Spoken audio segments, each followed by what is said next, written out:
Welcome back, everyone. It's Mrs. Carly. I just made a video about what kids need to know before pre-K. Now I'm going to do one about what your child needs to know before kindergarten. And again, I talked to colleagues about this. I didn't just come up with all of this out of my own mind so that you're not thinking that I'm showing a bias. So I'm going to go ahead and start with literacy. Please read to your kids. Lots of reading to your children will help broaden their vocabulary. It will help them know directionality for reading. It will help them become stronger readers in general. By kindergarten, they should be able to recognize their name and write their name with the first letter capitalized. Research shows, because there were some mixed results from other teachers with this, and I'm looking at my notes, so please excuse my eyes darting back and forth here. Research shows that by 6 years old, most children should be able to write with an uppercase letter and lowercase letters and have uniformity in the letter sizing. They would like them to know most uppercase, lowercase letters and sounds and be able to sing the ABCs so that they know that order by rote. For mathematics, they would like them to know two-dimensional shapes. So the 8 two-dimensional shapes that we work on in pre-K are square. I'm going to see if I can just do this off the top of my head. Square, circle, triangle, heart, star, rectangle, oval, and rhombus. So a lot of people like to call that a diamond. It is a rhombus, and that is a big important thing that we try to teach kids, because that's going to follow them throughout life. So rhombus, not diamond, right? All right, some simple problem solving skills and counting to 20. They want them to be able to identify 1 through 10.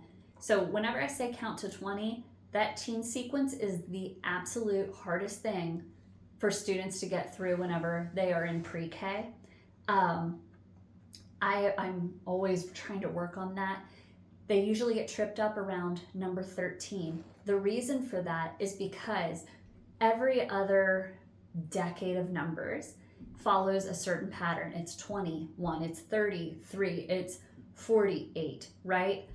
But whenever you get to the teen sequence, you've got 10, 11, 12, 13, 14, 15, 16, 17, 18, and 19. And that can be really, really confusing to children. If you can even get them to 15 by like the middle of pre-K, and then practice with them getting to 20 throughout the end of pre-K, you're doing great, okay?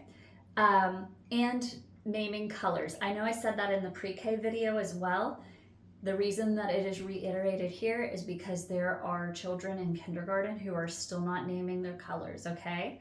So you want to make sure you're practicing that at home, and pre-K teachers who are watching, make sure you're practicing that in your classroom.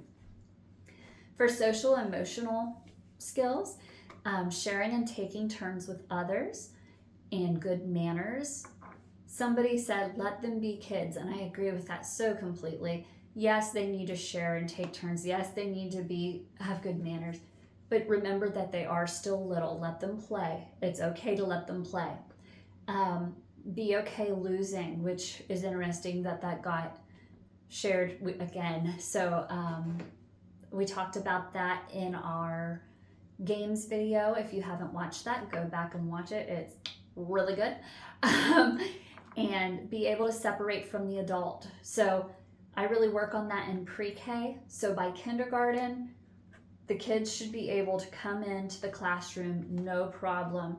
If you're not sending your child to pre-K for whatever reason, please make sure that your child can separate from you without having a tantrum or crying or having a big problem with that, okay?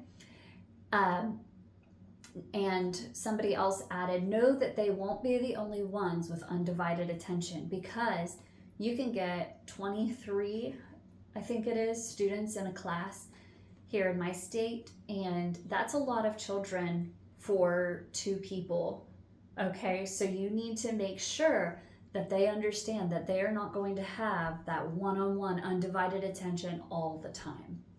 All right, under self-help skills, they wanted me to make sure I said to use fine motor skills. So a proper pencil grip, whether that's tripod or standard grip, okay? And to be able to cut. So if you're not using little kid scissors at home, I would suggest going ahead and grabbing those and getting that ready to rock and roll. That would be very, very helpful for their academic career all the way through if they're able to cut. Make sure that they're able to follow 2-step to 3-step directions. So a 2-step direction would be go to the refrigerator and bring me some butter. A 3-step direction would be go to the refrigerator, get me the butter, and bring me a butter knife. I don't know, I had to think of something else there at the end. So you get it. It's 2-step, 3-step directions. That's going to help them a lot. Make sure that they know when to ask for wants and needs, be able to clean up after themselves, make sure that they know how to dress themselves.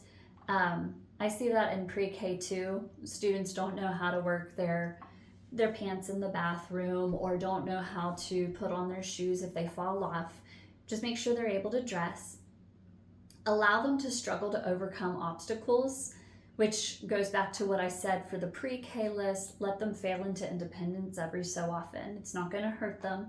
You know when to step in to help. Just let them fail sometimes. It'll be okay. They should be able to open packages by this point. So I usually tell them, I wish I had something with me now, that would have been great.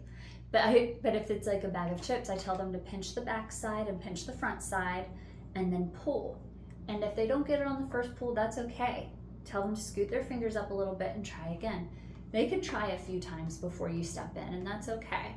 Sometimes they have the zigzag edge at the top. They can pinch, and twist, and you would be amazed at how many times I do those hand motions every single day in my classroom.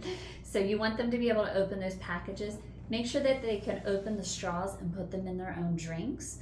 That's going to make lunchtime much, much easier, not just on the teachers and aides, but also on your child who only has 30 minutes for lunch, okay?